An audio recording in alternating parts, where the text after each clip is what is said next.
everyone, this is Manmeet from English Hub, and today we are doing class 11th book Hornbill, poem 1, or you can say poem 1, a photograph.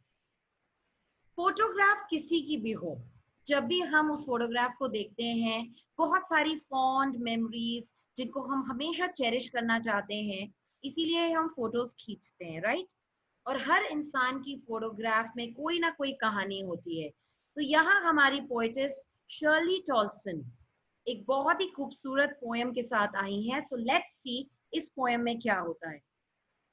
Okay, the cardboard shows me how it was when the two girl cousins went paddling.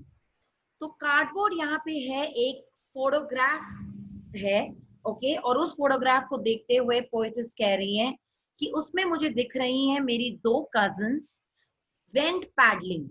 Paddling का मतलब होता है जब भी आप नंगे पैर पानी पे चलते हो, that is called paddling. Okay, paddle कभी कभी आप बोट में भी जब पैडल करते हो, रो करते हो, उसको भी पैडलिंग कहा जाता है। बट इसमें ये दोनों लड़कियां उसमें एक बीच के किनारे, एक समुद्र के किनारे, they are walking, each one holding one of my mother's hands. और दोनों ने मेरी मम्मा का हाथ पकड़ा हुआ है उस फोटोग्राफ में। और आप समझ सकते हो कि इसका मतलब कि मदर बीच में होंगी, तो दोनों बहनों ने, दोनों कजिन्स ने एक एक हाथ पकड़ा हुआ है। And she the big girl, और वो बड़ी है, तो दोनों का हाथ उसने एक एक तरफ पकड़ा है। सम 12 years और सो। और उस फोटोग्राफ में जो पोएटिस देख रही है अपनी मदर की, उसमें उनकी मदर 12 years old है around. All three stood still to smile through their hair. और जब आपको पता है, अगर आप बीच एरिया के पास जाते हो तो वहां बहुत हवा चलती है और मुंह पे उनके शायद बाल उड़ रहे होंगे, और वो तीनों एक लाइन में बिल्कुल स्टिल खड़ी हैं और उनके मुंह पे बाल उड़ रहे हैं और उसमें से उनकी स्माइल दिखाई दे रही है। और इस तरह से वो फोटोग्राफ क्लिक की गई है। और तीनों स्टिल खड़े होके कहाँ देख रही है? At the uncle with the camera. जो उनके अंकल हैं उनके साथ, वो उनकी फोटो जो खींच रहे हैं, उनको देख रही हैं कैमरे की तरफ। A sweet face, my mother's that was before I was born. और वे मेरी मदर की ये जो फेस है, जो फोटोग्राफ में मैं देख पा रहा हूँ, ये उनके मेरे पैदा होने से पहले की फोटोग्राफ है, ऑब्वियसली, है ना? And the sea which appears to have changed less washed their terribly transient feet. ये मोस्ट इंपॉर्टेंट पार्ट है यहाँ पे, क्योंकि आपको अगर ये पोएम पढ़नी है तो ये ट्रांजिएंट फीट एक्सपेक्ट करना है कि एग्जाम में यही क्वेश्चन आने वाला है। तो पोएटिस या पोएट यहाँ पे बोलती है कि जो सी है ना, जो इतने साल पहले वो फोटोग्राफ खींची है, जहाँ पे वो जो सी है वो अभी भी कम बदला है। बिकॉज यू नो कि नेचर बहुत परमानेंट होता है। अगर हम एक पहाड़ को देखते हैं या एक सी को देखते हैं, चाहे हम 10 साल बाद वहां जाएं या 20 साल बाद वहां जाएं, तो there won't be many changes. मगर उसके बाद वाली लाइन जो है, wash their terribly transient feet. Transient का मतलब है टेम्पररी। तो जो सी है वो तो परमानेंट है, मगर वो वॉश कर रही है या गीले कर रही हैं transient feet, temporary feet of all the three girls. यहाँ पे इसका मतलब ये है कि इंसान जो है होता है वो टेम्पररी है ना? वो इमॉर्टल नहीं है, वो मर जाएगा, तो इसीलिए उसको टेम्पररी कहा गया है। तो यहाँ पे ये चीज बोली गई है, दिखाते हुए कि जो सी है वो बहुत कम चेंज हुई है, और वो मेरी मदर के और तीनों के पाँव को धो रही है। और जो मेरे मदर के पाँव है वो ट्रांजिएंट है, वो टेम्पररी है, क्योंकि इंसान की डेथ हो जाती है। Some 20-30 years later, और 20-30 साल बाद जब भी मेरी मम्मी वो फोटोग्राफ देखती थी, okay, she would laugh at the snapshot. Snapshot का मतलब है फोटोग्राफ। वो उस फोटोग्राफ को देख के हंसती थी और कहती थी, सी बेटी एंड डॉली। वो कहती थी, देखो इस फोटोग्राफ में बेटी को देखो और डॉली को देखो, मतलब दोनों कजन्स को देखो। She would say, and look how they dressed us for the beach. Dressed us का मतलब है, ये एक वेकेशन टाइम की फोटोग्राफ है, जब वो पेरेंट्स के साथ बीच पे गए होंगे। Please take the call. तो वो ड्रेस्ड अप है और वो पेरेंट्स के साथ बीच पे गए हैं। तो किस तरह से पेरेंट्स ने उन लोगों को बीच के लिए तैयार किया है, जैसे जनरली मदर्स या पेरेंट्स करते हैं जब बच्चे होते हैं उनके साथ। The sea holiday was her past. और फिर पोएटिस कहती हैं, आप याद रखिए इंग्लिश में आप पोएटिस वर्ड भी यूज कर सकते हैं लड़कियों के लिए और पोएट वर्ड भी यूज कर सकते हैं, both are correct. The sea holiday was her past. और ये जो सी हॉलीडे है, जो फोटोग्राफ वो देख के हंस रही हैं, मुस्कुरा रही हैं, वो उनका पास्ट है। और फिर पोएट कहता है माइन इज हर लाफ्टर। और मेरे लिए उनका लाफ्टर अब एक पास्ट बन चुका है, because my mother is no more now. Both right. और हम दोनों ही डिसअपॉइंटेड होते हैं, मैं डिसअपॉइंट होता हूँ क्योंकि मेरी मदर मेरे साथ नहीं है, उनका लाफ्टर अब मैं नहीं सुन सकता।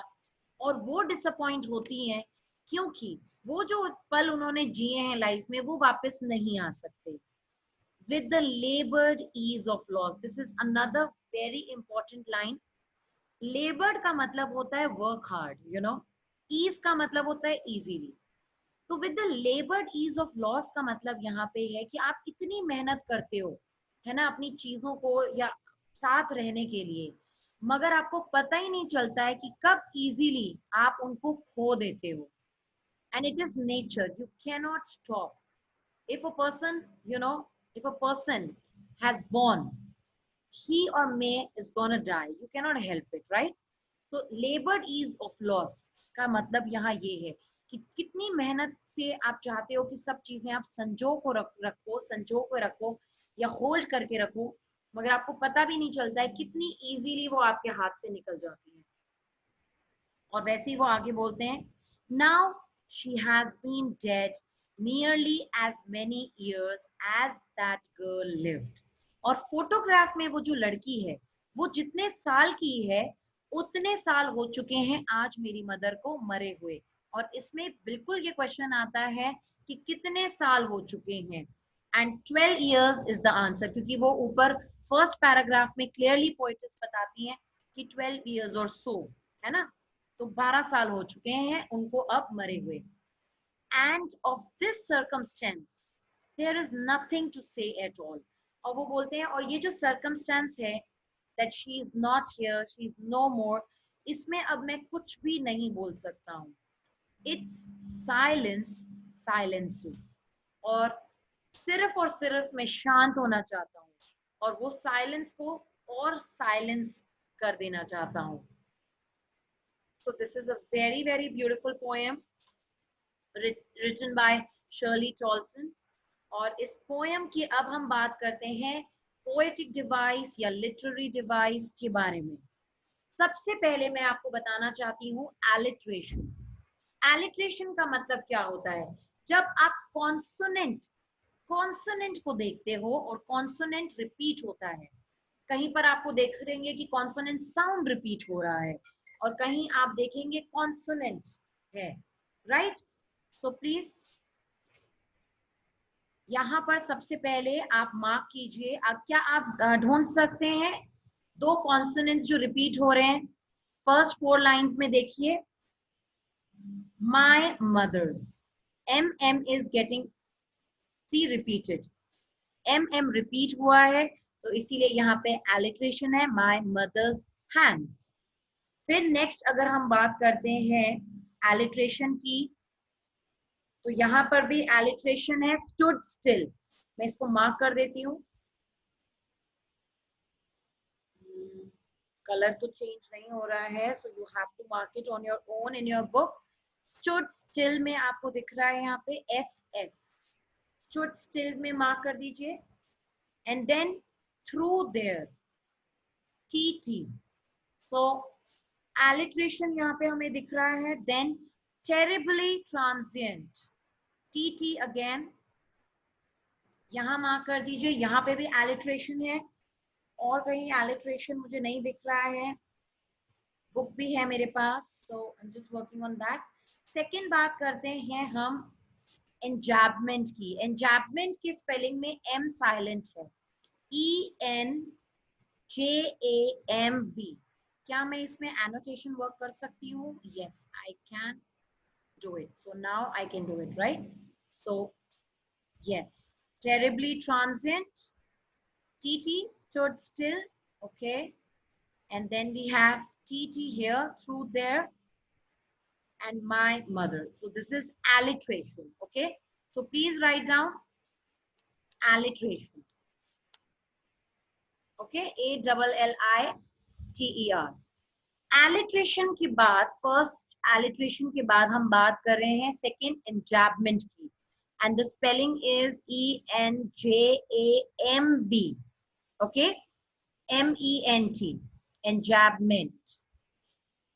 So enjambment की जब हम बात करते हैं, enjambment तब होता है जब दो लाइन्स, इन दोनों लाइन में फर्स्ट लाइन जब चल रही है there is no punctuation mark, second line में हमें पंक्चुएशन दिख रहा है तो यहाँ पे enjambment है. और हम देखें पंक्चुएशन मार्क तो यहाँ पे enjambment है, ये और ये, यहाँ कोई पंक्चुएशन मार्क नहीं है तो ये भी enjambment है. यहाँ भी कोई पंक्चुएशन मार्क नहीं है तो यहाँ पर भी हम enjambment कहेंगे.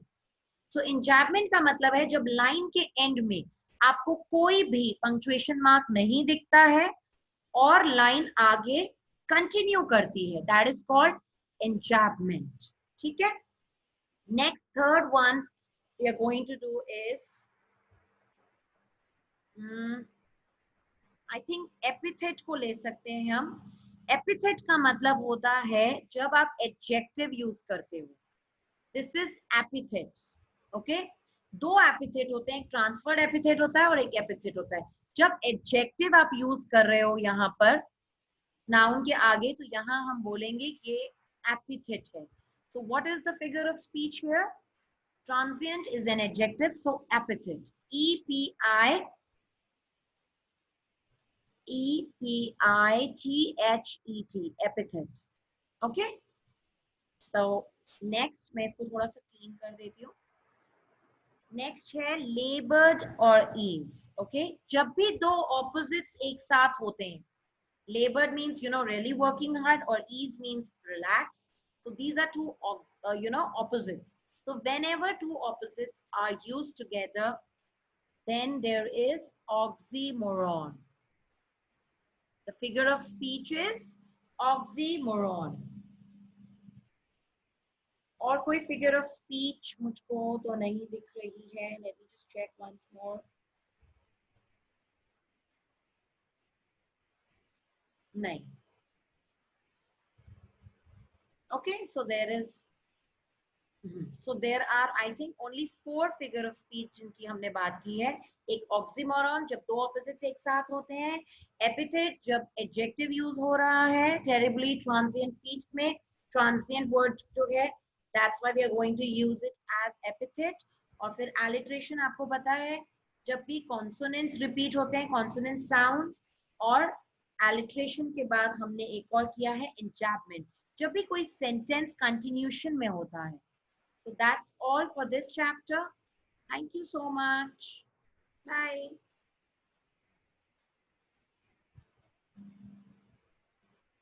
अब कुछ